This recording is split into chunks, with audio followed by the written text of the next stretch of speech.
ተናስተልን ተከብራችሁ የብሬዲዮ ቤተሰቦችና አድማጮች የዕለቱን ዜናዎች እናሰማችኋለን። ዜናው የምናሰማችሁን አብተማስፋና ታምሩ ገናን ባለንበት ሰዓት አቆጣጠር የዛሬ መስከረም 24 ቀን 2018 ዓ.ም ዜናዎችን ከማሰማታችን በፊት ሬቻን ለሚያከብሩ እንኳን አደረሳችሁ ያን መልካም ምኞታችንን ገልጻለን። ከዜናዎቹ በፊት አርዕስተ ዜናውን እናስቀድማለን።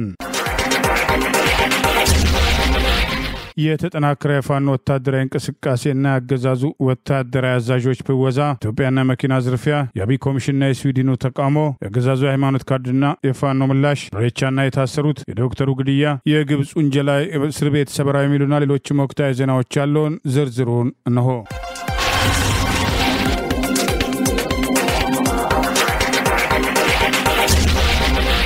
የአማራ ፋኖ ብሔራዊ ኃይል በደብረ ማርቆስና አዲስ ቅዳሜ ያደረጋቸውን ወታደራዊ ኦፕሬሽን ጨምሮ በተለያዩ ቀጠናዎች የወሰዳቸው ወታደራዊ እርምጃዎች የተሳኩ እንደነበሩ ገልጾ ድል መቀዳጀቱን አስታውቋል። ከፋኖ ጋር አብረው ለመስራት ፍላጎት ያላቸው ጥያቄ እያቀረቡ መሆኑንም ገለጸ። በተጠናና በተደራጀ መንገድ በጠላት ላይ የሚወሰደው እርምጃ ተጠናክሮ ቀጥሏል። የአማራ ፋኖ ብሔራዊ ኃይል አፋብኃ ምዕራብ አማራ ቀጠና ቴዎድሮስ ዕዝ በደብረ ማርቆስና አዲስ ቅዳም ከተሞች ዘልቆ በመግባት በጠላት ላይ የወሰደውን እርምጃ ተከትሎ ድል ተቀዳጅቷል። በሰሜን አማራ ቀጠናም በተመሳሳይ ወታደራዊ ድል መቀዳጀቱን አስታውቀው ዛሬ መስከረም 24 ቀን 2018 ዓ.ም ባወጣው መግለጫ ጠቀሰ። የአማራ ፋኖ ብሔራዊ ኃይል አፋብኃ ምዕራብ አማራ ቀጠና ቴዎድሮስ ዕዝ የህዝብ ግንኙነት ኃላፊ አርበኛ ማርሸት ፀሐዩ በቀጠናዎቹ ያሉ ወታደራዊ እርምጃዎችን አስታኮ ማብራሪያ ሰጥቷል። ከወደ ውጊያ ስንጀምር እንግዲህ በዛሬው ዕለት የአማራ ፋኖ ብሔራዊ ኃይል ምዕራብ አማራ ቀጠና ቴዎድሮስ ዕዝ ጅበላ ሙተራ ብርጌድ በደብረ ማርቆስ ከተማ በሶስት አቅጣጫ በመግባት ደብረ ማርቆስ ከተማ በሚገኘው የአረመኔው አገዛዝ ሰራዊት ላይ ከባድ መብረቃ ጥቃት ፈጽሟል። ኦፕሬሽኑ በአራት ቦታዎች የተደረገ ሲሆን በሞሰቢት ኮሌጅ ሲቪል ሰርቪስ ወንቃና መሃል አደባባይ ደብረ ማርቆስ ላይ ከንጋት ጀምሮ የተደረገ ውጊያ ነበረ። በዚህም በርካታ ቁጥር ያለው የጠላት ኃይል ሙትና ቁስለኛ ሆኗል። ሁለተኛው ወደ ውጊያ በተመሳሳይ ቴዎድሮስ ዕዝ ጎጃም አገው ምድር ክፍለ ጦር የአስር አለቃ ኤፍሬም አጥናፉ ብርጌድ አዲስ ቅዳም ከተማ መሽጎ በሚገኘው የጠላት ኃይል ላይ እንደዚሁ ከባድ ምት አሳርፎበታል። በዚህም እንግዲህ አዲስ ቅዳም የነበረው የጠላት ኃይል መቋቋም አቅቶት በተወሰነ ሰዓት አስክሬንና ቁስለኛ ሳያነሳ የዋለበት ኩነት ነበር። ያው ሽምቅ እና ከበባ ድምሰሳ እንደቀጠለ ነው። በሶስተኝነት እንግዲህ የአማራ ፋኖ ብሔራዊ ኃይል የሰሜን አማራ ቀጠና በላይ ዘለቀ ዕዝ የጎንደር የበጋሻው ክፍለ ጦር ባደረገው እንደዚሁ ማጥቃት 13 የጠላት ኃይል ሲገድል 9 ኃይል ጠላት ኃይል ደግሞ ክፉኛ ቁስሏል። ውጊያው ቀጥሏል። በሌላ በኩል እንግዲህ በበርካታ አካባቢዎች የአድማ ብተና የመከላከያ የሚኒሻ አባላት ከነሙሉ ትጥቃቸው ወገንን እየተቀላቀሉ ነው።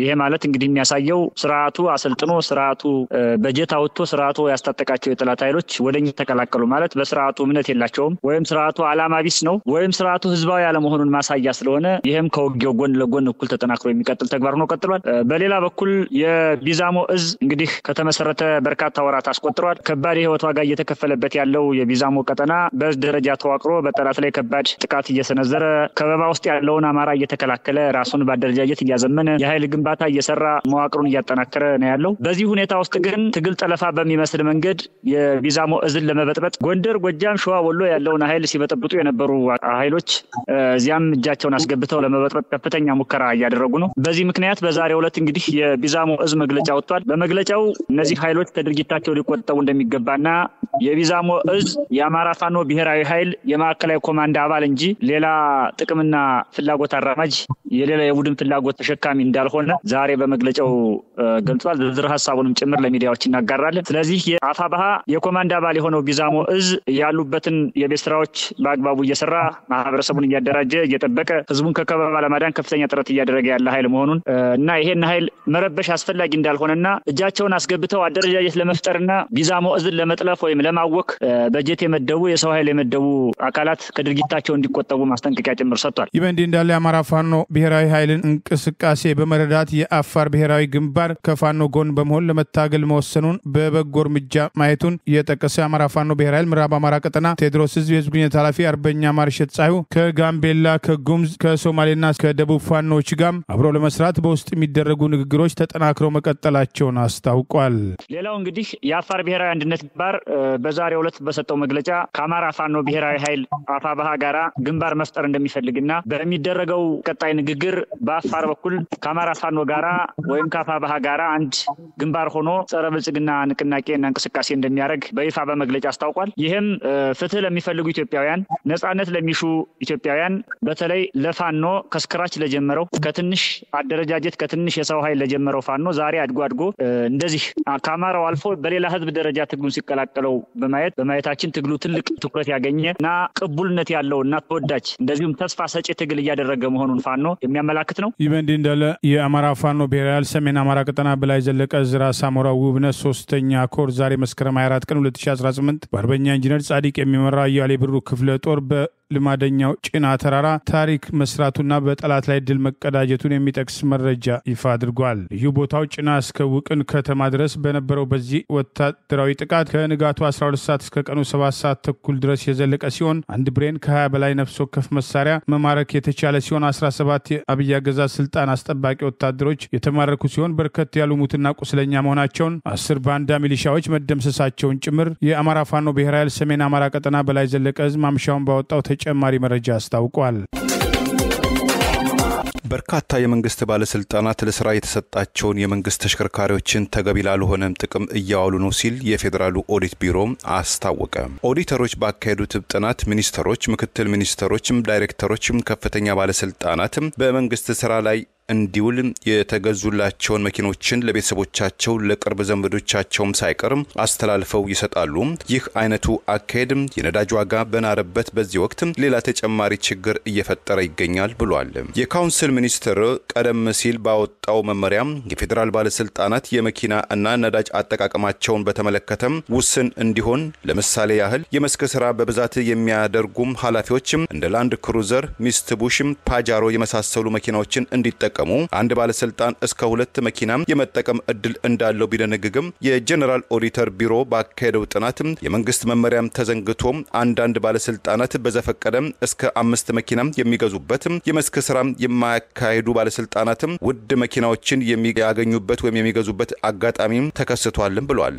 ሚኒስትሮችና ምክትሎቻቸው አንድ መኪና ለራሳቸው ሌላ መኪና ለቤተሰቦቻቸው እንዲመደብላቸው በህጉ ቢቀመጥም እንደ ኦዲት ቢሮ ጥናት አብዛኞቹ ሚኒስትሮች በትንሹ እስከ 3 መኪና ግፋቢልም እስከ 5 መኪናዎችም እያፈራረቁም ይጠቀማሉ፣ ለዘመዶቻቸውም አሳልፈው ይሰጣሉ ብለዋል። እንደ ኦዲት ቢሮም ጥናት መንግስትም የተሽከርካሪዎችን አጠቃቀም በተመለከተ የነጠረ ማናጅመንት ሲስተም አለመኖሩ አንዳንድ ሚኒስትሮችም ዛሬ ላይ እስከ 7 ተሽከርካሪዎች ባለቤትም ለመሆን አብቅቷቸዋል። የዲፓርትመንት ኃላፊዎችም ህጉን ለመተግበር አቅሙ እንደሌላቸው በድፍረትም ይናገራሉ ያለው ኦዲት ቢሮ ይህ አይነቱ የመንግስትም ተሽከርካሪዎችን አላግባብ የመጠቀም ችግር በዩኒቨርሲቲዎችም ሳይቀር የተንሰራፋ ነው ብሎታል። በስዊድን ስቶክሆልም የአብይ አገዛዝ ጉዳይ አስፈጻሚ ምክክር ኮሚሽን ያልጠበቀው ተቃውሞ ገጠመው። ወደ አዳራሹ ዘልቀው የገቡት በአማራ ህዝብ ላይ የዘር ጭፍጨፋ እየፈጸመው ንጹሃንን በጦርነት እየጨፈጨፈ ስልጣኑን ለማስቀጠል የሚፈልገው አብይ አህመድ ከስልጣን ሊወገድ እንደሚገባ ድምጻቸውን አዳራሹ ዘልቀው በመግባት በተቃውሞ አሰምተዋል። አብይ አህመድ is a killer. Stop human rights violation in Ethiopia. Human rights violation. Stop human rights violation in Ethiopia. ትግሬን እየገደል ኦሮሞን እየገደል ከአማራን እየገደል ስልጣንን መቀጠል አትችልም። አብይ አህመድ must go. አብይ አህመድ ነው ገዳይ። እሱን መከሩት።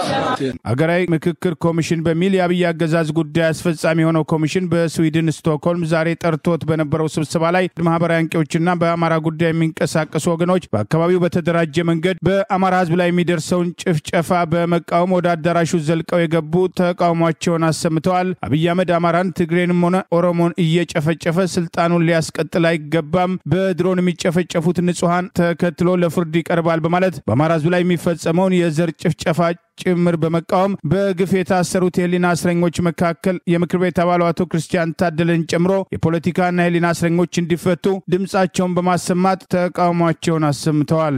በፖሊስ ከአዳራሹ እስኪወጡ ድረስ በከፍተኛ ተቃውሞ በጻፉት መፈክርና በፖሊስ ተገደው ከአዳራሹ እስኪወጡ ድረስ የምክክር ኮሚሽን የተባለው የጠራው ስብሰባ መሃል አዳራሽ ላይ ተቃውሟቸውን በማሰማት ለወገናቸው ድምጽ ሆነዋል። በስዊድን ስቶክሆልም ለወገናቸው ድምጽ በሆኑ ወገኖች በርካቶች የተሰማቸውን ኩራት በማህበራዊ ሚዲያ እየገለጹ ሲሆን በሌሎች አካባቢዎችም በተመሳሳይ በአገር ቤት በድሮን ጭምር ሰላማዊ ሰዎችን እየጨፈጨፈ የሚገኘው አገዛዝ ማጋለጥና መቃወም እንደሚገባ ጥሪ ቀርበዋል። ይበንዲ እንዳለ በኦክቶበር 15 በስቴት ዲፓርትመንት ፊት ለፊት በዋሽንግተን ዲሲና አካባቢው የአማራ ትዕይንተ ህዝብ አስተባባሪ የዲሲ ግብረ ኃይልን ጨምሮ 5 ድርጅቶች በጋራ የጠሩት የተቃውሞ ሰልፍ የሚደረግ ሲሆን በዚህ ሰልፍ ላይ በድሮን እየተጨፈጨፉ ላሉ ንጹሃን ድምጽ ለመሆን በአማራ ህዝብ ላይ እየተፈጸመ ያለውን የዘር ጭፍጨፋ ለመቃወም የአማራ ብሔር ተወላጆች ብቻ ሳይሆን ሌሎችም ኢትዮጵያን እንዲገኙ የሰልፉ አስተባባሪዎች ጥሪ አቅርበዋል። It's Sweden, yeah. Ahmed is a killer. Abiy Ahmed is a killer. ብናል ፖሊስ ልከውብናል በስዊድን ስቶክሆልም ፍሪ ክርስቲያን ታደለ ተጠያቂ ነው አከብሮታለሁ ተጠያቂ ናችሁ እያንዳንዳችሁ ህፃናት በድሮን እየተገደሉ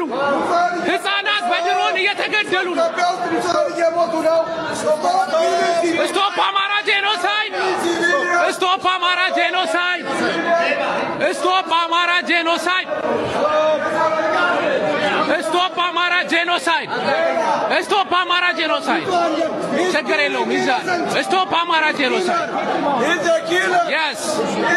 Stop Amara genocide! የአማራ ፋኖ ብሔራዊ ኃይል በመካነ ሰላም ሽንፈት እየደረሰበት ያለው አገዛዝ የሃይማኖት ካርድ በመሳብ መስጊድን እንደምሽግ በመጠቀም የሞቱ ባንዳ አድማ በተናና ሚሊሻ አባላቱ መካከል የእስልምና እምነት ተከታዮችን በመለየት ሙስሊሞች ላይ የተሰነዘረ ጥቃት አድርጎ በማቅረብ የሃይማኖት ግጭት ለማስነሳት እየሰራ መሆኑን ይህን ድርጊት ሁሉም ህዝብ ሊያወግዘው እንደሚገባ የአማራ ፋኖ ብሔራዊ ኃይል አስታወቀ። የአማራ ፋኖ ብሔራዊ ኃይል በአብይ አገዛዝ ስልጣን አስጠባቂ ጦር ላይ በዘመቻ አርበኛ አደማሊ አባናደው እየወሰደ ያለው ወታደራዊ እርምጃ ተጠናክሮ መቀጠሉና በትላንትናው ዕለት የአማራ ፋኖ ብሔራዊ ኃይል ምስራቅ አማራ ቀጠና ምኒልክ ዕዝ ንጉስ ሚካኤል አሊኮር እንዲሁም ከአማራ ፋኖ ብሔራዊ ኃይል ምዕራብ አማራ ቀጠና ቴዎድሮስ ዕዝ የተወሰነ ኃይል ጋር ግንባር በመፍጠር በመካነ ሰላም በአገዛዙ ስልጣን አስጠባቂ ጦር ላይ የተወሰደው ጠንካራ ወታደራዊ እርምጃ ተከትሎ የአገዛዙ ባንዳ ሚሊሻና አድማ በተና የአገዛዙ ስልጣን አስጠባቂ ወታደሮች በመካነ ሰላም የሚገኘውን ኑር መስጊድ ምሽግ በማድረግ ለመከላከል የሞከሩ ሲሆን ፋኖ የወሰደውን እርምጃ ተከትሎ አገዛዙ ከተደመሰሱበት ባንዳ አድማ በተናና ሚሊሻዎች መካከል የእስልምና እምነት ተከታዮችን ብቻ መርጦ በሙስሊሞች ላይ ያነጣጠረ ጥቃት እንደተፈጸመ በማድረግ ውዥንብር እየፈጠረ በአደባባይ ህዝቡን ለሃይማኖት ግጭት እየቀሰቀሰ በመሆኑ ድርጊቱ ሊወገዝ እንደሚገባ የአማራ ፋኖ ብሔራዊ ኃይል ምስራቅ አማራ ቀጠና ምኒልክ ዕዝ የንጉስ ሚካኤል አሊኮር ህዝብ ግንኙነት ኃላፊ አርበኛ 50 አለቃ ሁሴን ኡመር ዛሬ መስከረም 24 ቀን 2018 በሰጠው ማብራሪያ ጥሪ አደረገ። ሰላም ጤና ይስጥልኝ። አርበኛ ሁሴን ኡመር ባላለሁኝ ከአማራ ፋኖ ብሔራዊ ኃይል ምስራቅ አማራ ቀጠና ምኒልክ ዕዝ ንጉስ ሚካኤል ኮር ህዝብ ግንኙነት ነኝ። እንደሚታወቀው በዘመቻ ሳጅን አደም አሊ አባናደው ወሎ ታላቅ ጀብድ እየሰራ ባለበት ሁኔታ ላይ ጥላት መፈራረስና መሽመድመድ በቀጠለበት ሰዓት ላይ አዲስ አሰላለፍ ይዞ የመጣበት ሁኔታ የወጣበት ዓላማ እንደሚታወቀው ከአማራ ህዝብ ኪሳራና ከአማራ ህዝብ ውርደት ውጪ ሌላ ታርጌት ያላደረገው የመከላከያ እና የክልሉ ብልጽግና ሰራዊት በመካነ ሰላም ወረዳ በነበረው አውደ ውጊያ ላይ ከፍተኛ ተጋድሎ ሲያደርጉ የነበሩት የቴዎድሮስና የሚኒሊክ ዕዝ ጥምር ጦር በጥላት ላይ ከፍተኛ ኪሳራ ሲያደርሱበት በጦርነቱ ላይ ሆን ተብሎ የአማራ ህዝብ እርስ በርሱ እንዲጠፋና እንዲዳከም ካለው ዓላማና ፍላጎት የተነሳ የእምነት ተቋማቶችን ምሽግ አድርጎ ሲዋጋን ውሏል።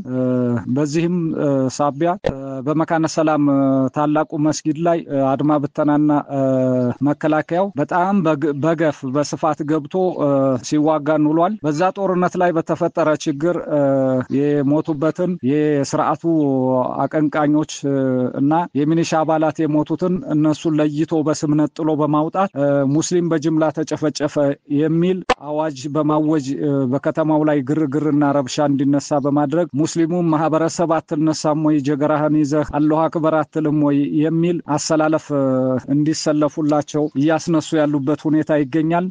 በዚህ ደግሞ የአማራ ህዝብ መደናገርና ሌላ ጭንቀት ውስጥ ወይም ሌላ ሐሳብ ውስጥ መግባት አይጠበቅበትም። እኔም እንደማንኛውም አማራ ነኝ ብዬ ሙስሊም እምነት ተከታይ ሆኜ ወደዚህ ትግል ስቀላቀል እኔ ከጓደኞቼ ከትግል አጋሮቼ ጋር ሳልጣላ ሰፈር ላይ ቁጭ ብሎ የሃይማኖት ግርግር ለ3 ለ4 ለ5 የተከፈለበት ሁኔታ ባለበት ሁኔታ ላይ ያንን ፍላጎታቸውን መንግስትን ተደግፈው ሃይማኖቱን ለማፍረስ የሚጥሩ ኃይሎች ደግሞ ይህንን በማጮህ ላይ ይገኛሉ። እንደሚታወቀው በምዕራብ ወረዳ አካባቢ ላይ በገነቴ አካባቢ ሙሉ ለጋምቦ ከላላ አካባቢ ከጀርባቸው ላይ ማለትም ሳጅን አደማሊ ሲያዋጋቸው የነበሩ ሙሉ 2 ክፍለ ጦሮች ሸዋንግዛው 95%፣ ሸህ ሁሴን ጅብሪል በታላቁ የወሎ ሸህ በሸህ ሁሴን ጅብሪል የተሰየመው ክፍለ ጦር 99% ሙስሊም የሆኑ ክፍለ ጦሮች ያሉበት መሆኑን ማንኛውም የአማራ ህዝብ ሊያውቅ ይገባዋል። ሌላ ከዚህ በተጨማሪ አርበኛ ሳጅን አደማሊ በወሎ ላይ ይሄንን ገድል የሰራ ጀግና በመሆኑ ሙስሊም አርበኛ ወንድማችን በሱ ስም ተሰይሞ ጀብድ መስራት አለብን የሚል ሙሉ በሙሉ እንቅስቃሴ እንዳለና ፈጽሞ የሃይማኖትን ልዩነት የማያስተናግድ ለሰከንድም ቢሆን ይሄንን ጆሮ ሰጥቶ ሊያዳምጥ የማይችል የአማራ ህዝብና የአማራ ፋኖ እንዳለ እናምናለን። ከዚህ በተጨማሪ የአማራ ፋኖ ወለጋ ለታረደችው አይሻ ሰይድ ክፍለ ጦር የሰየመበትና በክፍለ ጦር ስም እንድትጠራ የሷን የዛችን የህፃን ሙስሊም ልጅ ደም ለመመለስ ብዙ ወጣት እየረገፈበት ያለ ትግልን የመንግስትን ዓላማ ተከትለው በየቦታው በየገጠሩም በተለያየ ከተማ ስልክ እየተደዋወሉ ህዝቡ እንዲነሳና እንዲንቀሳቀስ በሃይማኖቱ ስም ያሰማራቸው የሚዲያ ሰራዊቶቹም ታላቅ እንቅስቃሴ ላይ ስለሆኑ ይህንን ተገንዝቦ ማንኛውም ኢትዮጵያዊ ይህንን ድርጊት ሊያወግዘው ይገባል እላለሁኝ። አመሰግናለሁ። በእንዲህ እንዳለ አብይ አገዛዝ ጉዳይ አስፈጻሚ በመሆን በአማራ ህዝብ ላይ ሃይማኖት ተኮር ግጭት እንዲነሳ አገዛዙ መጠቀሚያ ያደረገው የደቡብ ወሎ ዞን የደሴና ከተማ አስተዳደር እስልምና ጉዳዮች ምክር ቤት የሚባለው በቅርቡ ግዕዝን ቋንቋ አስታኮ ከሃይማኖት ጋር በማስተካከል ለመቀስቀስ የሞከረ ሲሆን በመካነ ሰላም አገዛዙ የፈጸመውን ጥፋት ተከትሎም ይህንኑ ለማራገብ በተመሳሳይ መግለጫ ማውጣቱ ኃላፊነት የጎደለ መሆኑ በወቀሳ እየተነሳ ይገኛል። በኢትዮጵያ ውስጥ በአመት ከ44,000 በላይ ሰዎች በካንሰር በሽታም ህይወታቸውን እንደሚያጡም አንድ መንግስታዊ ሰነድ ገለጸ። የጤና ጥበቃ ሚኒስቴር በፖሊሲ መልክም ያወጣው አንድ ሰነድ እንደገለጸው በኢትዮጵያ ውስጥ በየአመቱ ወደ 61,000 የሚሆኑ ሰዎች በካንሰር በሽታ እንደሚጠቁም፣ ከነዚህ መካከል ከ44,000 በላይ ወይም 75% በላይ ታማሚዎች ህይወታቸውን እንደሚያጡም ጥናቱ ገልጿል። የካንሰር በሽታም ጨምሮ ተላላፊ ያልሆኑት እንደ ስኳር፣ የልብ ህመም ወይም ካርዲዮቫስኩላር ዲዚዝ ኢትዮጵያን ጨምሮ ከሰሃራ በታች ባሉ አገራቶችም እየተበራከተ መጥቷልም ብሏል። በመጪው 25 ዓመትም ይህ ከአሃዝም ከ50% በላይ ይሆናልም ተብሎ ተገምቷል። በኢትዮጵያ ውስጥ በአመት ከ44,000 በላይ ሰዎች በካንሰር በሽታ ህይወታቸውን እንደሚነጠቁ መንግስታዊ ሰነድ ቢገልጽም ምን ያህል ሰዎች ለህክምና አገልግሎት ተደራሽነት እንዳላቸው፣ ለምንስ የካንሰር በሽታ በኢትዮጵያ ውስጥ ከቅርብ ጊዜያት ወዲህ እየጨመረ መጣ የሚለውን ጥያቄም አልገለጸም። እንደ ዓለም አቀፉ የጤና ድርጅት በእንግሊዝኛው ምህጻረ ቃል WHO መረጃ በአመት ወደ 10 ሚሊዮን የሚጠጉ ሰዎች በካንሰር በሽታ በአመት እንደሚሞቱ በአመት በፊት የወጣው ሪፖርትም ገልጿል። ይህም ካንሰርን ዋነኛ ገዳይ በሽታ እንዳደረገው የገለጸው ጥናቱ አብዛኛው የካንሰር በሽተኛ የሆኑ ወገኖች የጡት፣ የሳምባ፣ የፕሮስቴት ካንሰር፣ የአንጀት ካንሰር ታማሚዎች መሆናቸውም ገልጿል። ለካንሰር በሽታ ገፊ ምክንያት ከሚባሉት መካከል ሲጋራ ወይም ቱምባሆ ማጤስ፣ የሰውነት ክብደት ሚዛን መናጋት፣ የአልኮል መጠጥን አዘውትሮ መጠጣትም፣ የአካል እንቅስቃሴ፣ ፍራፍሬ እና አትክልትን አለማዘውተር፣ የአየር ጥራት መስተጓጎል ወይም ኤር ፖሊዥን ዋነኛ ምክንያቶች እንደሆኑ ጥናቱ ገልጿል። የኢሬቻ በዓል በአዲስ አበባ ተከብሯል። የአርቲስት ሃጫሉ ሁንዴሳን ምስል ያለበትን ካናቴራ የለበሱ ታዳጊና ወጣቶች በአገዛዙ መታሰራቸው ተገለጸ። በዓሉን ተከትሎ መጫና ቱለማ የሌሎች እምነት ተከታዮች ወደ ኢሬቻው አካባቢ እንዳትቀርቡ የሚለው ትዕዛዝ አልተከበረም። እነ ብፁዕ አቡነ ሳዊሮስ መሳተፋቸውም ጥያቄ አስነስተዋል። የአብይ አህመድን ስልጣን ላይ መውጣት ተከትሎ በአዲስ አበባ መከበር የጀመረ ኢሬቻ በዓል የአገዛዙ የፖለቲካ ማሳያ ሆኖ ዛሬም የቀጠለ ሲሆን አገዛዙ ሰፊ ትኩረት የሰጠውና በጀት ጭምር በመመደብ ያካሄደው ኢሬቻ በዓል በአዲስ አበባ ከተለያዩ ክልሎች በኮታ የመጡ ካድሬዎችን ጨምሮ በደማቅ ሁኔታ የተከበረ ሲሆን በዚህ በዓል ላይ ለመሳተፍ ከተለያዩ ኦሮሚያ አካባቢዎች የመጡና የአርቲስት ሃጫሉ ሁንዴሳን ቲሸርት የለበሱ ታዳጊዎችና ወጣቶች በአገዛዙ የጸጥታ ኃይሎች መታሰራቸው ታውቋል። ጀዋር መሐመድ ኢሬቻ በዓልን አስታኮ የአርቲስት ሃጫሉ ሁንዴሳን ምስል መልበስ ወንጀል ነው ወይ በማለት ይህንኑ ያደረጉ ታዳጊዎች መታሰራቸውን በመቃወም አስተያየቱን አስፍሯል። የቱለማ አባ ገዳ ጎበና ሆላ ኢሬቻ ኢሬቻ ለሀገር ማንሰራራት በሚል መሪ ሐሳብ የ2018 ዓ.ም በአዲስ አበባ መካሄዱን አስታኮ በሰጡት መግለጫ ሁሉም ብሔረሰቦች በጉጉት የሚጠብቁት ኢሬቻ በአዲስ አበባ በሳቸው ቋንቋ በሆራ ፊንፊኔ በድምቀት ተከብሯል ያሉ ሲሆን ኢሬቻ በሁሉም ኢትዮጵያን በራሳቸው ቋንቋና ባህል በድምቀት ያከብሩት መሆኑን ገልጸው በዓሉ ባህላዊ እሴቱን ጠብቆ ተከናውኗል ሲሉ ገልጸዋል። አገዛዙ ሰፊ ትኩረት የሰጠውና አዲስ አበባ አስተዳደርን ጨምሮ የፌዴራል መንግስት የሚባለው ከፍተኛ በጀት የመደበበት ትራንስፖርት ሚኒስቴርና የምድር ባቡር ሳይቀር የትራንስፖርት አገልግሎት የሰጡበት ግልጽ የፖለቲካ ድጋፍ የተደረገበት በዓል መሆኑ የአብይ አገዛዝ ኮሎኔል መንግስቱ ኃይለማርያም መስከረም 2 እንደሚያከብሩት ሁሉ የኢሬቻ በዓልን የፖለቲካ በዓል አድርጎታል የሚሉ ወቀሳዎች ተከትለው የቀረቡ ሲሆን በዚህ በዓል ላይ ዛሬም ድረስ አሟሟቱ ተከትሎ ፖለቲካዊ ግድያው ፍትህ ያላገኘው አርቲስት ሃጫሉ ሁንዴሳን ካናቴራ መልበስ እንዴት ወንጀል ይሆናል የሚሉ ጥያቄዎችም የጀዋር መሐመድን መረጃ ተከትሎ አስተያየት ሲሰጥ አስተውለናል። የኢሬቻ በዓል የሚመለከተው የዋቄ ፈታ እምነት ተከታዮችም ብቻ መሆኑን መጫና ቱለማ ማህበር ከዚህ ቀደም ባወጣው መግለጫ ጠቅሶ በተለይም ኢሬቻ ወደሚከናወንበት ስፍራ የሌላ እምነት ተከታዮች የሃይማኖት አባቶች ጭምር እንዳይቀርቡ ማስጠንቀቂያ አውጥቶ የነበረ ሲሆን ዛሬ ይህ አለመከበሩ ታይቷል። አቡነ ሳቢሮስ ኢሬቻው በሚከበርበት ወቅት ከኢትዮጵያ ሃይማኖት ጉባኤ ዋና ጸሐፊ ጋር የታዩ ሲሆን የሌሎችም እምነት ተከታይ መሪዎች አልፎ አልፎ የተስተዋሉ ሲሆን በአንድ በኩል ኢሬቻ የምስጋና በዓል ነው ከሚለው ጎን ለጎን የሌሎች እምነት ተከታዮች በበዓሉ ላይ መሳተፍ ችግር የለውም ብሎ የሚገልጹ እንዳሉት ሁሉ ኢሬቻ የዋቄ ፈታ እምነት ተከታዮች የሚያከብሩት በዓል በመሆኑ መንፈሳዊ በዓል ነው፣ ሌሎች በተለይም ቅዱስ ያለውን ስፍራ ኢሬቻ የሚከናወንበትን ቦታ ሊረግጡ አይገባም በማለት የመጫና ቱለማ ማህበር ቀደም ሲል በመግለጫ ጭምር ተቃውሞ እንደነበር አይዘነጋም።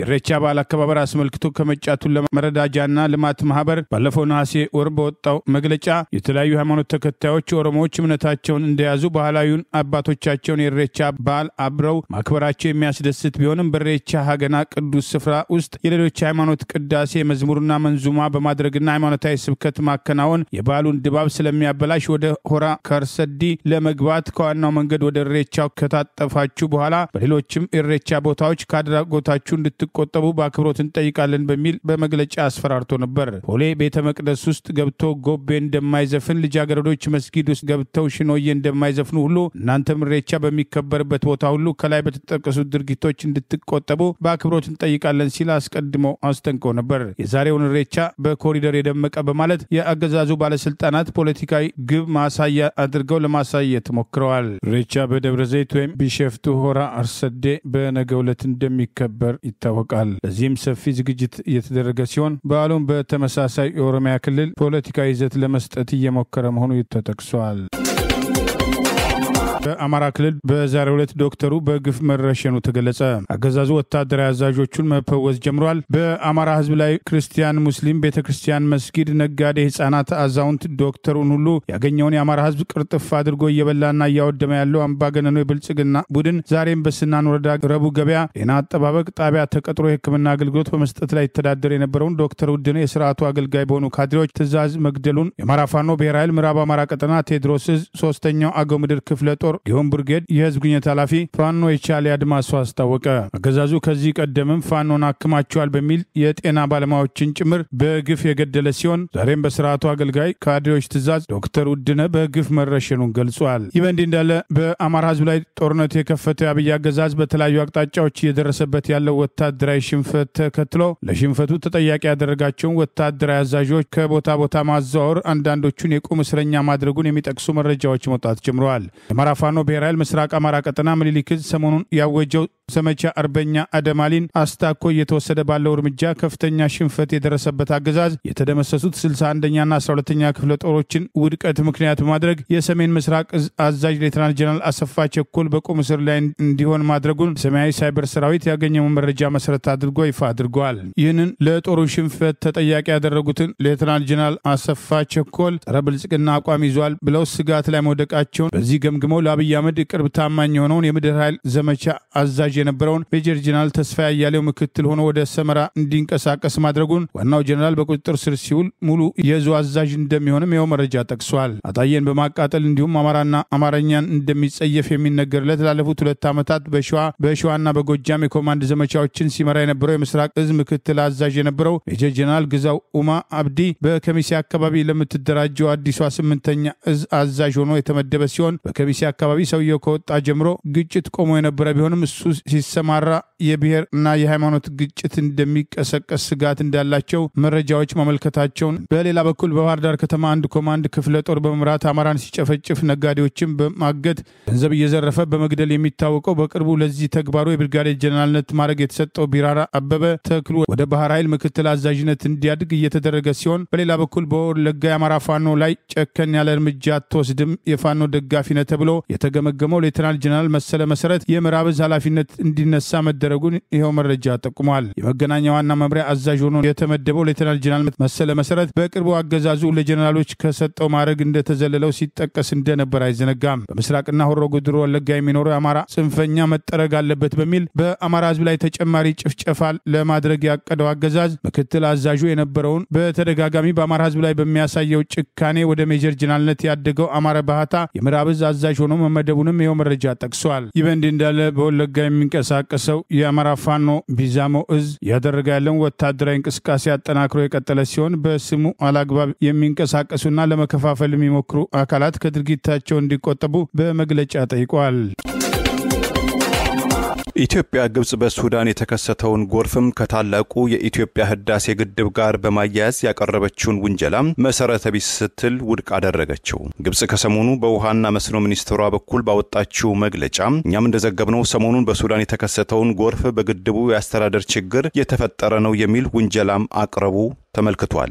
ክሱን ተከትሎም የኢትዮጵያ ውሃና ኢነርጂ ሚኒስትር ዛሬ ባወጣው መግለጫ የግብጽን ሰሞነኛ ውንጀላ መሰረተ ቢስና ከእውነታው ጋር የሚጣረስ ሲል አብጠልጥሎታል። ከታላቁ የኢትዮጵያ ህዳሴ ግድብና ከአባይ ወንዝ ጋር በተያያዘ የግብጽ ተቋማት የሚያወጧቸው መግለጫዎች ሐሰተኛ ዋነኛ ማጠንጠኛቸው ሆኗል ያለው የሚኒስትሩ መስሪያ ቤት መግለጫ ይህ ለረጅም ጊዜ የቆየው የግብጽ አዝማሚያ የቅርብ ጊዜ መግለጫው ደግሞ ከሰሞኑ ሀገሪቱ በውሃና መስኖ ሚኒስትሯ በኩል ያወጣቸው በሐሰትና እርስ በርሱ በሚቃረን መረጃዎችም የተሞላ መግለጫ ነው ብሎታል። ይህ የግብጽ ተንኮል አዘል መግለጫና መሰረተ ቢስ ውንጀላ በጉዳዩ ላይ ግምገማ ለማድረግ ፈቃደኛ በሆነ ማንኛውም ሰው ውድቅ ሊደረግ ይችላል ያለው መግለጫው አሃዛዊ መረጃዎችም ይህንኑ ያመላክታሉም ሲል ጠቅሷል።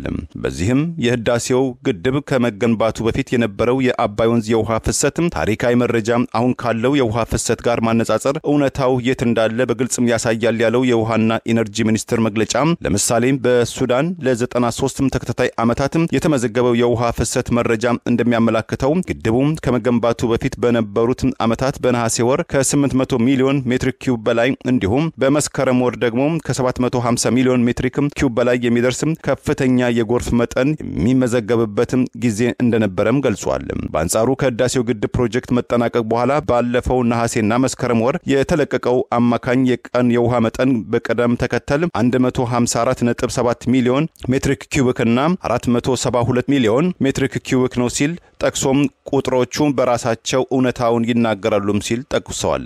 በዚህም ግድቡ ተመጣጣኝ የውሃ ፍሰትም እንዲኖር በማድረግ በሱዳንና በታችኛው የተፋሰሱ ሀገራት ማለትም በሱዳንና በግብጽ የሚደርሰውን አማካኝ ከፍተኛ የጎርፍ መጠንን የሚያስከትለውን ጉዳት መቀነስም እንዳስቻለ በመግለጫው ላይ አጣቅሷል። መግለጫው ሲቀጥልም የታላቁ የህዳሴ ግድብ ባይኖር ኖሮ ባለፉት የክረምት ወራት በኢትዮጵያ ከፍተኛ ቦታዎች የጣለው ከባድ ዝናብ በሱዳንና በግብጽ በሰውና በንብረት ላይ ከፍተኛ ውድመት ሊያስከትል ይችል ነበር። አመቱን ሙሉ ቁጥጥር የተደረገበት ፍሰት የሚያገኙት ግብጽና ሱዳን የህዳሴው ግድብ ግንባታም ተጠቃሚዎች ናቸው ሲል አስታውቋል።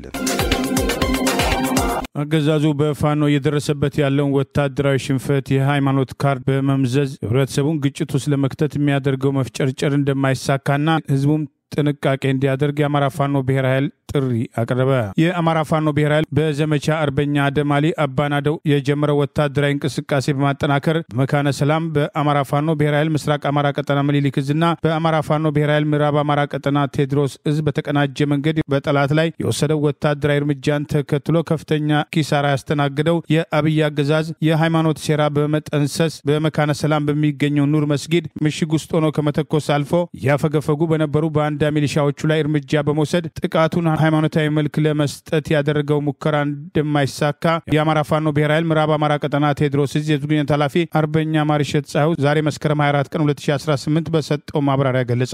በቀጥታ መካነ ሰላም ከተማ ውስጥ በሚገኝ መስጊድ ላይ ራሱ እያፈገፈገ ያለው ኃይል የተወሰኑ የሚኒሻ አባላት ላይ እርምጃ እንደወሰደ እኛ አረጋግጠናል።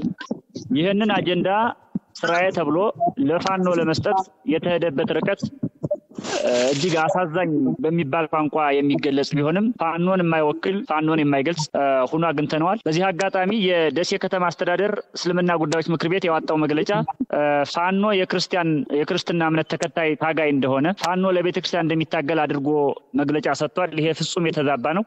የክርስቲያን ፋኖ የለም፣ የሙስሊም ፋኖ የለም፣ የሌላ ሃይማኖትን ፋኖ የለም። የህልውና አደጋ ለገጠመው አማራ ነጻነቱን በደሙ የሚዋጅ የነጻነት ጥሙን በደሙ የሚቆርጥ ፋኖ ነው ያለው። እዚህ ውስጥ የኦርቶዶክስ እምነት አለ፣ የእስልምና እምነት አለ፣ የፕሮቴስታንት እምነት አለ፣ ሌላም እምነት አለ። ሃይማኖታችን ማተራ ያደረገንም በዚህ ሁኔታ ውስጥ ፋኖን የክርስትና እምነት ዋስና ጠበቃ አድርጎ ማየት ፍጹም ስህተት ነው። ከስሙ ብንነሳ ዘመቻው የሚለው አደማሊ ነው። አደማሊ ኦርቶዶክስ አይደለም፣ ሙስሊም ነው። ዘመቻው አደማሊ ነው። ሁለተኛ የመካነ ሰላሙን ኦፕሬሽን ሲመሩት የነበሩት የንጉስ ሚካኤል አሊ ኮር አባላት የኮሩ አመራሮች ከፍተኛ አመራሮች 50% እና ከዚያ በላይ የሚሆኑት ወታደራዊ አመራሮችና ዘመቻዎች ጭምር የእስልምና እምነት ተከታይ ናቸው። ስለዚህ እነዚህ ልጆች ሂደው መስጊድ ውስጥ ኢማም ሊገድሉ አይችሉም፣ መስጊድ ሊያቃጥሉ አይችሉም፣ መስጊድ ላይ ሊተኩሱ አይችሉም። ቦረና ተወልዶ ያደገ አንድ ፋኖ ቦረና ተወልዶ ያደገ አንድ ሙስሊም መካነ ሰላም ያለን መስጊድ ሊመታ አይችልም፣ መካነ ሰላም ላይ ያለን ኢማም ሊገድል አይችልም። ነገር ግን እነሱ ለማስተላለፍ የፈለጉት መልእክት ፋኖን የአንድ ሃይማኖት ወኪል የአንድ ሃይማኖት ባለቤት አድርገው ለመግለጽና በፖለቲካው ሜዳ በጦርነቱ በውጊያው ሜዳ በስነ ልቦናው በኢንተለጀንሱ በሳይበሩ ሜዳ ሲሸነፉ ሃይማኖታዊ ካርድ በመምዘዝ የአማራን ትግል ማሸማቀቂያ ሃይማኖት ለማድረግ ነው እየሞከሩ ያሉት። ይሄ በፍጹም የማይሰራ መሆኑን የንጉስ ሚካኤል አሊ ኮር አመራሮች ራሳቸው የሙስሊም ታጋዮቻችን ማለት ነው ጓዶቻችን ገልጸዋል። በየአካባቢው ያሉ እኛም ጋር ያሉ የእስልምና እምነት ተከታይ የፋኖ አመራሮችና አባላት እንደዚሁ ስሜታቸውን ገልጸዋል። ስለዚህ መላው የኢትዮጵያ ሕዝብ መላው አማራዎች እኛ የምንታገለው ለሃይማኖት፣ እኛ የምንታገለው ለቤተክርስቲያን፣ እኛ የምንታገለው ለመስጊድ አይደለም። ህዝባችን የህልውና አደጋ ገጥሞታል ብለን የተነሳ ነው። ህዝባችን ያልነው አንድን ሃይማኖት ነጥለን አይደለም፣ የአማራን ህዝብ ነው። አማራ ደግሞ ክርስቲያን አማራ አለ፣ እስላም አማራ አለ፣ ፕሮቴስታንት አማራ አለ፣ ሌላም አማራ አለ። ወሎም ጎጃምም ጎንደርም ሸዋም አሜሪካም አውሮፓም ሌሎች አፍሪካ ሀገራትም ኤዥያም ያለው አማራ እንደ አማራ የህልውና አደጋ ስለገጠመው ይሄን አማራ ለመከላከል በምናደርገው ትግል ውስጥ በጦር ሜዳ ሲሸነፍ በፕሮፓጋንዳ ይሄን ትግል ማሸማቀቅ ስለማይችል ስርዓቱ የዚህ መናጆና ተባባሪ እንዳትሆኑ ጥሪ እናቀርባለን። ከዚህ በተጨማሪ ህዝቡ ከፍተኛ ጥንቃቄ ሊያደርግ እንደሚገባ አገዛዙ በቀጥታ ከሚያገለግሉት ባንዳ የፖለቲካና ወታደራዊ አመራሮች በተጨማሪ በምሁራን ስም በነጋዴ ስምና በሃይማኖት አባት ሽፋን ተልእኮውን ለማስፈጸም የሚንቀሳቀሱ ወገኖች ይህንኑ ሴራ ለማስፈጸም የሚያደርጉትን ጥረት ህዝቡ ተረድቶ ሊቃወም እንደሚገባም ጥሪ አቅርበዋል። ከዚህ በፊት በተደጋጋሚ ሚዲያ ላይ እየተናገርነው ህዝባችን እንዲያውቅ የምንፈልገውን ጉዳይ ብአዴን 4 አይነት መልክ አለው።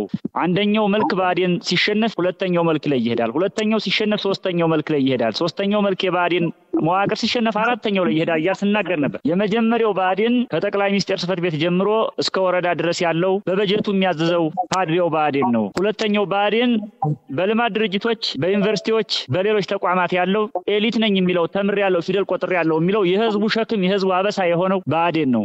ሶስተኛው ብአዴን ከልማት ድርጅቶች ገንዘብ እየታፈሰ የሚሰጠው፣ ከባንኮች ገንዘብ እንደፈለገ እየታፈሰ የሚሰጠው ባለሀብት ነህ ተብሎ የካድሬና የህዝብ ሀብት የተሸከመ የባለሀብት ብአዴን ነው። አራተኛው ብአዴን ጀለቢያ የለበሰ ሼህ ኢማም የሚመስል መስቀል ያደረገ ቀሚስ የለበሰ ቄስ የሃይማኖት አባት የሚመስል ሃይማኖታዊ ሽፋን ያለው ብአዴን ነው። አሁን የኛ ትግል የኛ ቢዮት ይሄንን ሁሉ ብአዴናዊ መዋቅርና አስተሳሰብ ይሄን ሁሉ ስትራክቸር አፈራርሶ በአዲስ ትውልድ በአዲስ አስተሳሰብ በአዲስ ተስፋ ህዝብን እንደገና በአብዮት እያነቃ ያለ ጠላት ከስር ከመሰረቱ እየነቃቀለ አዲስ እሳቤ እያመጣ ያለ የአዲሱ ትውልድ ትግል ነው ስላልን ያንን መልሶ ለመትከል በሚደረግ የኃይል ማጥቃት መከላከል የፖለቲካ ማጥቃት መከላከል ውስጥ ነው ሃይማኖታዊ ካርድ እየተሳበ ያለውና ይሄንን መላው ህዝባችን አውቆ እንዲነቃ ጥሪ እናቀርባለን። የአፋር ብሔራዊ አንድነት አብዮታዊ ግንባር ሰሞኑን የአማራ ፋኖ ብሔራዊ ኃይል በምስራቅ አማራ ቀጠና ምኒልክ በዘመቻ አርበኛ አደማሊ እየወሰዳቸው ያሉ ወታደራዊ እርምጃዎች እንዳስደሰቱት ገልጾ ከፋኖ ጎን በመሰለፍ ጸረ ብልጽግና ትግል ለማድረግ መወሰኑንም አስታውቋል። የአፋር ብሔራዊ አንድነት ግንባር ሰሞኑን በአማራ ክልል ወሎ ግንባር በአገዛዙና በአማራ ፋኖ ብሔራዊ ኃይል ምስራቅ አማራ ቀጠና ምኒልክ በኩል እየተደረጉ ያሉ ውጊያዎችን በትኩረት ሲከታተል መቆየቱን ገልጾ የፋኖ ኃይሎች ከባዶ እጅ በመነሳት ዛሬ ላይ በመካናይዝድ የታገዘ መደበኛ ውጊያ እያደረጉ መሆኑን በመገንዘብ የተሰየመው ዘመቻ አደም አሊ ዘመቻው የተሰየመለት ፋኖ በትግል ላይ የተሰዋ ሙስሊም ፋኖ መሆኑንም አረጋግጠናል በማለት በዚሁ መግለጫ ጠቅሶ ከፋኖ ጎን በመሰለፍ የተጀመረውን ጸረ ብልጽግና ትግል አጠናክሮ ለመቀጠል ማሰቡን ገልጿል። የፋኖ ኃይሎች የአንድ ሃይማኖት ሰዎች ናቸው፣ የቀድሞው ስርዓት ለመመለስ ነው የሚታገሉት የሚለውን የብልጽግና አገዛዝ የሐሰት ፍረጃ እንዲሁም በፍረጃው ለተሳሳቱ ሁሉ ምላሽ የሚሰጥ ሆኖ እንዳገኘው የአፋር ብሔራዊ አንድነት ፓርቲ ዛሬ መስከረም 24 ቀን 2018 ባወጣው በዚሁ መግለጫ ጠቅሷል። የአማራ ህዝብና የአፋር ህዝብ ከትላንት እስከ ዛሬ በመከራም በደስታ የጋራ ጣፈንታ ያላቸው መሆኑን ያስታወሰው መግለጫ አሁን ላይ በአብይ አህመድ የሚመራው የብልጽግና አገዛዝ በአማራ ህዝብ ላይ የከፈተው ጦርነት ተቀባይነት የሌለውና ለሀገር ወዳዱ የአማራ ህዝብም ይሄ የማይገባው መሆኑን መግለጽ እንፈልጋለን ሲል የአፋር ብሔራዊ አንድነት አብዮታዊ ግንባር በዚሁ መግለጫ ጠቅሷል። በአማራ ክልል የሚንቀሳቀሱ የፋኖ ኃይሎች እያደረጉ ያለው ተጋድሎ ከነሱም መግለጫዎች በተደጋጋሚ እንደተረዳ ነው የመላው ኢትዮጵያ ብሔረሰቦች ነጻነት እንደሆነ ድርጅታችን ያምናል ያለው የአፋር ብሔራዊ አንድነት ፓርቲ መግለጫ እኛም የአፋር ብሔራዊ አንድነት አብዮታዊ ግንባር በቀጣይ ከፋኖ ኃይሎች ጋር በጋራ በመታገል የአብይ አህመድን የብልጽግና አገዛዝ ለአንዴና ለመጨረሻ ጊዜ በመጣል በእኩልነት የጋራ አገር ለመገንባት በትብብር እንደምንሰራ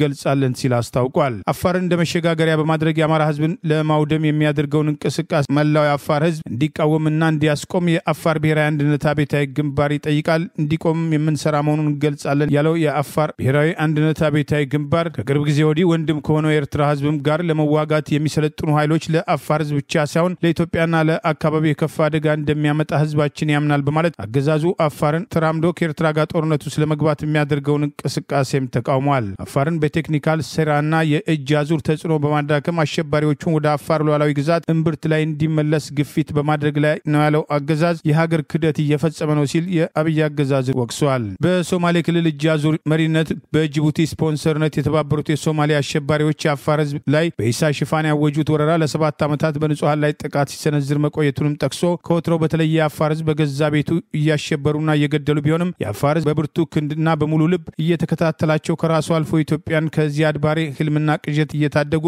አብዛኛው አሸባሪን ወደ መሬቱ እየቀበሩ የቀሩት ደግሞ በመመከት ወደ መጡበት ሀገር እንዲመለሱ ማድረጉን በማስታወስ ግመሎቻችን ጭምር የሚያውቋትን የኢትዮጵያ ሰንደቅ ዓላማ እንዳትወድቅ ነጻ ሀገር እንድትኖረን ለትግላችን አስፈላጊውን ትብብር እንዲያደርጉ እንጠይቃለን በማለት ለፋኖ ጭምር ጥሪ አቅርበዋል። በአፋር መሬት ላይ ለአብይ አህመድና ያገዛዙ ፍላጎት ማስፈጸሚያ እየሰለጠኑ ያሉ የታጠቁ ኃይሎች አፋርን የደም መሬት ሊያደርጉ እየሰሩ መሆኑን በመግለጽ በዚሁ መግለጫ ተቃውሞውን አቅርበዋል።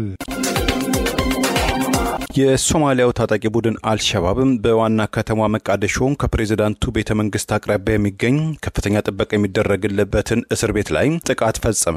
የተወሰኑ የታጣቂ ቡድን አባላት ሲገደሉ የተቀሩትም ከጸጥታ ኃይሎች ጋር እየተዋጉ ነው ተብሏል። የተለያዩ የአገሪቱ መገናኛ ብዙሃን እንደዘገቡት በመኪና ላይ የተጠመደ ቦምብ የጫኑ የአልሸባብ ታጣቂዎች ከፍተኛ ጥበቃ የሚደረግበትን ጎድካም ጃልጋዎ የተባለ የደህንነት እስር ቤት ላይ ባደረሱትም ጥቃት በርካታ እስረኞች ማምለጣቸውን የተወሰኑትም የአልሸባብ ታጣቂዎች መገደላቸውና ይህ ዜና እየተጠናከረ ባለበት ወቅትም በሶማሌ ጸጥታ ኃይሎችና በአልሸባብ ታጣቂዎች መካከል የተኩስ ልውውጥ እየተደረገ መሆኑም ታውቋል።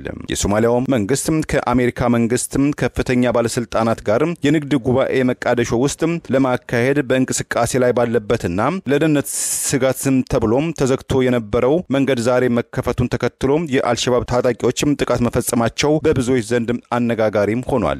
ከፕሬዝዳንት ሐሰን ሼክ ቤተ መንግስት አቅራቢያ የሚገኘው የጎድካም እስር ቤት የአልሸባብ ታጣቂዎችን ጨምሮም ከፍተኛ ጥበቃና ምርመራ የሚካሄድባቸው እስረኞች የሚገኙበት ቁልፍ እስር ቤት መሆኑም ታውቋል። ጀማል ኑር የተባለ የመቃደሾ ከተማ ነዋሪ ለአጃንስ ፍራንስ ፕሬስ በሰጠው አስተያየት በአካባቢያችን ከፍተኛ የፍንዳታ ድምጽ ስሰማም እኔም ከቤቴም ጣሪያ ላይ ወጥቼም ሁኔታውን ስቃኝ ከጎድካም ጃለዋ እስር ቤት ውስጥ ከፍተኛ ጢስም ሲጠስ ለረጅም ሰዓታትም የቆየም የተኩስ ልውውጥ ሲካሄድ ተመልክቻለሁ ብለዋል። በአካባቢው የነበረው የፖሊስ ባልደረባ መሐመድ ሐሰን በበኩሉ ዝርዝር ማብራሪያ ባይገኝም የአልሸባብ ታጣቂዎች እስር ቤቱን ለመስበር ያደረጉትም ጥቃትን ተከትሎ መከሰቱን መረጃዎች ደርሶኛል ሲል አስተያየቱን ሰጥቷል። ለዛሬ ያሉን ዜናዎች እነዚህ ናቸው። ዜናውን ስታደምጡ ለቆያችሁ የህብር ሬዲዮ ቤተሰቦችና አድማጮች ምስጋናችን ይድረሳችሁ። የህብር ሬዲዮ ኦፊሻል ቻናላችንን ሰብስክራይብ ያላደረጋችሁ ሰብስክራይብ በማድረግ በተጨማሪም የደወል ምልክቱን በመጫን የህብር ሬዲዮ ቤተሰብ እንድትቀላቀሉ በአክብሮት እንጋብዛለን። ለወትሮ ሁሉ የህብር ሬዲዮ ቤተሰቦች ፕሮግራሞቻችንን ላይክ በማድረግ ሼር በማድረግ አስተያየቶቻችሁን በመስጠት አብሮነታችሁን እንድትገልጹ በአክብሮት እንጠይቃለን። በድጋሚ እናመሰግናለን።